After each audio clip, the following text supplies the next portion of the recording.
السلام علیکم ناظرین، سیاست ٹی وی کے عالمی خبر نامے میں آپ کا خیر مقدم ہے۔ میں ہوں محمد شوکت اور سب سے پہلے نظر ڈالتے ہیں سرخیوں پر۔ غزہ میں 25 سال بعد پولیو مہم کا آغاز، اسرائیلی حملوں میں مزید 89 فلسطینی شہید۔ نتنیاہو نے پولیو مہم کے دوران جنگ بندی کی خبروں کی کر دی تردید۔ اسرائیل کو اپنے دفاع کا حق ہے حاصل، اسے اسلحہ دینا بند نہیں کروں گی، کملا ہیرس کا بیان۔ قیدیوں کا جو بائیڈن سے زیادہ خیال رکھتے ہیں، مغوی اسرائیلی حملے میں ہلاک ہوئے، حماس نے جاری کیا بیان۔ سرنگ سے 6 اسرائیلی مغویوں کی نعشیں برآمد۔ نائجیریا میں سیلابی صورتحال، 200 کے قریب افراد ہلاک، بڑے پیمانے پر انفراسٹرکچر اور فصلیں بھی تباہ۔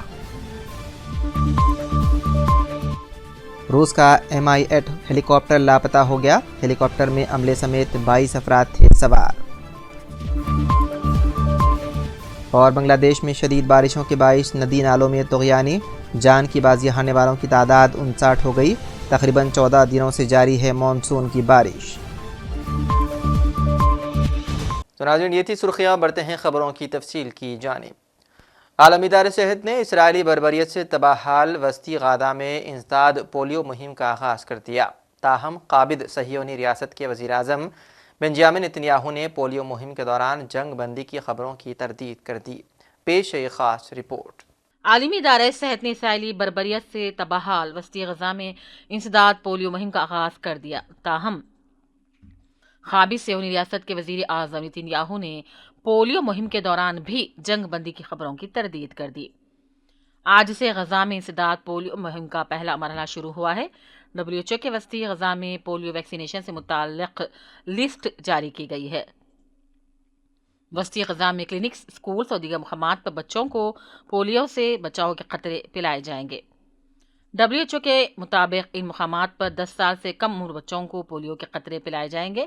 تو دوسری جانب اسرائیلی وزیر اعظم نے غزہ میں انسداد پولیو مہم کے متعلق بیان جاری کیا، جس میں پولیو مہم کے لیے جنگ بندی کی خبروں کی تردید کر دی گئی ہے۔ اسرائیلی وزیر اعظم ہاؤس نے کہا، غزہ میں پولیو کے قطرے پلانے کے لیے عام جنگ بندی کی خبریں غلط ہیں۔ اسرائیل صرف ویکسینیٹس کے گزرنے کے لیے انسانی راہداری کی اجازت دے گا اور ایسے علاقوں کی نشاندہی کی جائے گی جو چند گھنٹوں تک ویکسین کے لیے محفوظ رہے گی۔ واضح ہے کہ اس سے پہلے بھی ایسی خبریں سامنے آئی تھی کہ اسرائیل غزہ میں انسداد پولیو مہم کے دوران 3 روز کے لیے جنگ بندی پر آمادہ ہو گیا ہے۔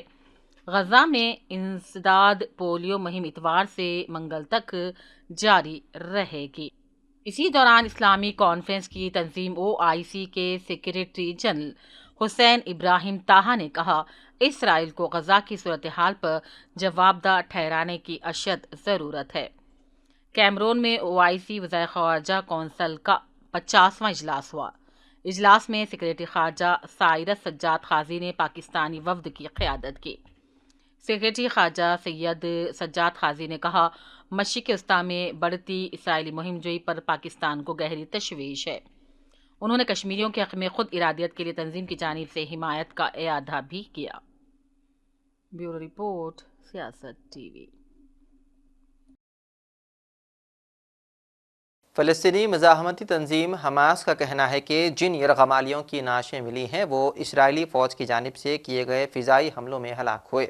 حماس رہنما کے مطابق رافع شہر کی سرنگ میں 6 مغوی اسرائیلی فضائی حملوں میں مارے گئے تھے۔ یرغمالیوں میں امریکی اسرائیلی اور ایک روسی اسرائیلی شہری شامل تھا۔ حماس رہنما کا مزید کہنا تھا کہ ہم اپنے قیدیوں کی زندگیوں کا جو بائیڈن سے زیادہ خیال رکھتے ہیں، اس لیے ہم نے جنگ بندی کے لیے ان کی تجاویز اور اقوام متحدہ کی قرارداد کو قبول کیا تھا، مگر نتنیاہو نے اسے مسترد کر دیا۔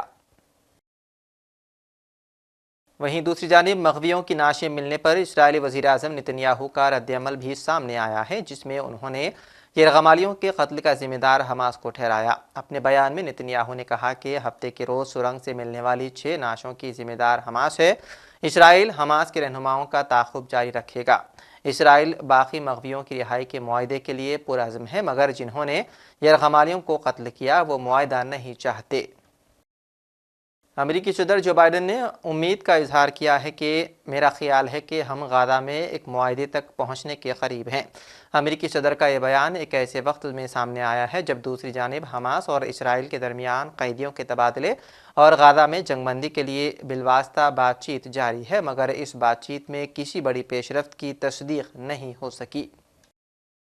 موجودہ صدر جو بائیڈن کے نقش قدم پر چلتے ہوئے اور امریکہ میں عرب اور مسلم کمیونٹی کے ایک وسیع طبقے کی طرف سے ڈیموکریٹکس پر تنقید کے باوجود ڈیموکریٹک صدارتی امیدوار کملا ہیرس نے تصدیق کی ہے کہ وہ اسرائیل کو ہتھیاروں کی ترسیل کو معطل نہیں کریں گے۔ غزہ کی پٹی میں 10 ماہ کی خونریزی جنگ میں شہید فلسطینیوں کی تعداد 45,000 سے زیادہ ہو گئی ہے۔ اتنی بڑی خونریزی کے باوجود کملا ہیرس نے اسرائیل کے اپنے دفاع کے حق کے لیے اپنی حمایت کا اعادہ کیا۔ انہوں نے اس سوال کا جواب نہیں میں دیا کہ آیا وہ صدارتی انتخابات جیتنے کی صورت میں تل ابیب کو امریکی ہتھیاروں کی فراہمی معطل کر دیں گی۔ نائجیریا میں سیلابی صورتحال کے باعث 200 کے قریب افراد ہلاک ہو گئے ہیں، جبکہ بڑے پیمانے پر انفراسٹرکچر اور فصلیں بھی تباہ ہو گئی۔ ڈیزاسٹر مینجمنٹ ایجنسی نے کہا ہے کہ نائجیریا کی 36 ریاستوں میں سے 28 ریاستوں میں سیلاب کے باعث ناقص انفراسٹرکچر اور خستہ حال ڈیموں کی وجہ سے 185 افراد ہلاک اور 2 لاکھ سے زیادہ افراد بے گھر ہو گئے۔ ایجنسی نے بتایا ہے کہ بے گھر افراد کو عارضی پناہ گاہوں میں منتقل کرنے کی کوششیں جاری ہیں، جبکہ سیلاب سے 1,07,000 ایکڑ پر پھیلی فصلیں بھی تباہ ہو گئی ہیں، جس کے سبب سخت متاثرہ شمالی علاقے میں خوراک کی قلت کا مزید خطرہ پیدا ہو گیا ہے۔ نائجیریا کی ڈیزاسٹر ریسپانس ایجنسی نے خبردار کیا ہے کہ آنے والے ہفتوں میں سیلاب مزید بدتر ہو سکتا ہے، کیونکہ سیلاب کا پانی وسطی اور جنوبی ریاستوں کی جانب نیچے کی طرف بہہ رہا ہے۔ ہر سال نائجیریا کو سیلابی صورتحال کا سامنا کرنا پڑتا ہے، جس کی بڑی وجہ ماحولیاتی گائیڈ لائنز پر عمل درآمد نہ کرنا اور ناقص انفراسٹرکچر ہے۔ میڈیا رپورٹس کے مطابق ملک میں ایک دہائی میں آنے والے بدترین سیلاب 2022 میں آیا تھا، جس کے نتیجے میں 600 سے زیادہ افراد ہلاک اور 10 لاکھ سے زیادہ افراد بے گھر ہو گئے تھے۔ امریکہ میں ایک بس خوفناک ٹریفک حادثے کا شکار ہو گئی، جس کے نتیجے میں 7 افراد ہلاک اور درجنوں زخمی ہو گئے۔ یہ واقعہ ریاست میسیسپی کے شہر وکسبرگ میں پیش آیا، جہاں ایک بس الٹنے سے کئی زندگیاں ختم ہو گئی۔ انتظامیہ کی جانب سے بتایا گیا ہے کہ ایک بس درجنوں مسافروں کو لے کر اپنی منزل کی جانب رواں دواں تھی کہ بس سڑک سے موڑ کاٹتے ہوئے الٹ گئی۔ انتظامیہ کے مطابق حادثے میں 7 افراد ہلاک اور 37 زخمی ہوئے، جنہیں فوری طور پر طبی امداد کے لیے اسپتال منتقل کر دیا گیا۔ انتظامیہ نے مزید بتایا ہے کہ مرنے والوں میں ایک 6 سالہ بچہ اور ایک 16 سالہ لڑکا بھی شامل ہے، جبکہ بس میں زیادہ تر مسافر لاطینی امریکہ سے تعلق رکھتے تھے۔ روس کا Mi-8 ہیلی کاپٹر لاپتہ ہو گیا۔ ہیلی کاپٹر میں عملے سمیت 22 افراد سوار تھے۔ روسی میڈیا کے مطابق روس کا Mi-8 ہیلی کاپٹر کم چٹکا کے علاقے میں لاپتہ ہو گیا۔ ہیلی کاپٹر میں عملے کے 3 افراد کے علاوہ دیگر 19 افراد سوار تھے۔ میڈیا رپورٹس کے مطابق روسی حکام نے کرمنل کیس کے تحت واقعے کی تحقیقات شروع کر دی ہے، جس میں ٹریفک سیفٹی قوانین اور فضائی ٹرانسپورٹ آپریشن کی خلاف ورزی جیسی شقیں بھی شامل ہیں۔ روسی میڈیا کے مطابق حکام کا کہنا ہے کہ خراب موسم کے باعث ہیلی کاپٹر سے رابطہ بھی ممکن نہیں ہو پا رہا ہے۔ بنگلہ دیش میں شدید بارشوں کے باعث ندی نالوں میں طغیانی کے نتیجے میں آنے والے سیلاب میں جان کی بازی ہارنے والوں کی تعداد 59 ہو گئی ہے۔ بنگلہ دیش میں تقریباً 14 دنوں سے جاری مانسون بارشوں نے بہت نقصان پہنچایا ہے اور لاکھوں لوگوں زندگیوں کو منفی طور پر متاثر کیا ہے۔ حکام نے بتایا ہے کہ 11 خطوں میں تقریباً 55 لاکھ ہزار افراد سیلاب سے متاثر ہوئے ہیں، جن میں سے زیادہ تر ہندوستان کی سرحد پر ہیں۔ بتایا گیا ہے کہ سیلاب سے مرنے والوں کی تعداد 59 ہو گئی ہے۔ مزید بتایا گیا ہے کہ سیلاب سے متاثرہ علاقوں میں تقریباً 600 میڈیکل ٹیمیں فیلڈ میں کام کر رہی ہے۔ اور آخر میں سرخیوں پر ایک اور نظر۔ غزہ میں 25 سال بعد پولیو مہم کا آغاز، اسرائیلی حملوں میں مزید 89 فلسطینی شہید، نتنیاہو نے پولیو مہم کے دوران جنگ بندی کی خبروں کی کر دی تردید۔ اسرائیل کو اپنے دفاع کا حق ہے حاصل، اسے اسلحہ دینا بند نہیں کروں گی، کملا ہیرس کا بیان۔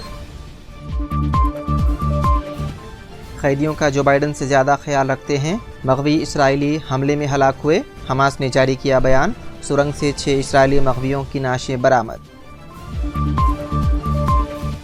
نائجیریا میں سیلابی صورتحال، 200 کے قریب افراد ہلاک، بڑے پیمانے پر انفراسٹرکچر اور فصلیں بھی تباہ۔ روس کا Mi-8 ہیلی کاپٹر لاپتہ ہو گیا، ہیلی کاپٹر میں عملے سمیت 22 افراد تھے سوار۔